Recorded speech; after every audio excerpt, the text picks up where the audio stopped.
তেমন কিছু না, ছেলে তার মার কাছে অনেকদিন পর ফিরে আইছে তো তাই একটু আঁচল দিয়ে ঘামটা একটু মুছাই দিচ্ছে।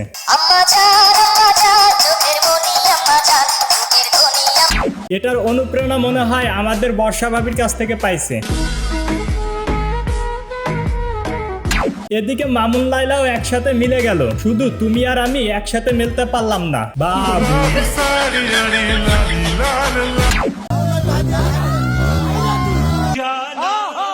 লাইলা খালাম্মা আর মামুন এদের 2 দিন পর পর এক একটা নাটক দেখতে দেখতে পুরো বিরক্ত।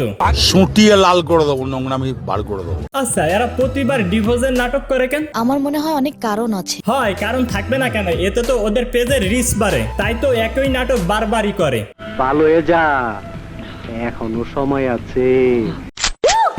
আমাদের সুন্দরী বউ কথা বলুক। অনন্ত জলিল ভাই, আবার একটু বলেন তো কি বললেন? আমাদের সুন্দরী বউ কথা বলুক। ভাই, আপনার বউকে বানাই দিলেন আমাদের বউ। অনন্ত জলিল ভাই অতিরিক্ত আবেগের কারণে বলে ফেলছে যে আমাদের সুন্দরী বউ একটু কথা বলুক। আমাদের সুন্দরী বউ কথা বলুক। অনন্ত জলিল ভাই, তাহলে কি বর্ষা ভাবি কি সবার বউ? বন্ধুরা দেখতেছেন হ হ ভাবি, দেখতেছি আপনার ডাব।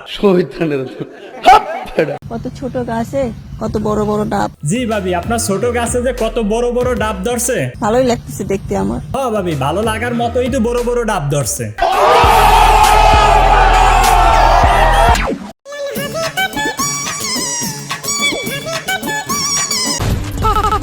খালাম্মার মাইয়ার মনে হয় অনেকদিন মিলন হয় না।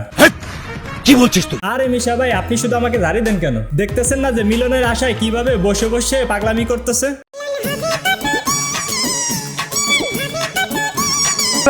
কোত্থেকে এলো এরা? এরা হচ্ছে বস্তির, তাই ভাবনাই অস্থির। ঠিক বলেছো।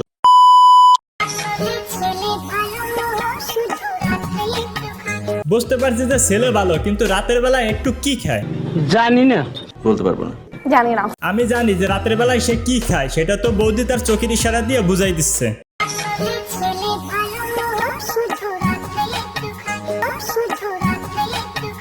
বুঝো না এই ব্যাপারটা। সো আজকের মতন এই পর্যন্ত। সবাই ভালো থাকবেন, সুস্থ থাকবেন।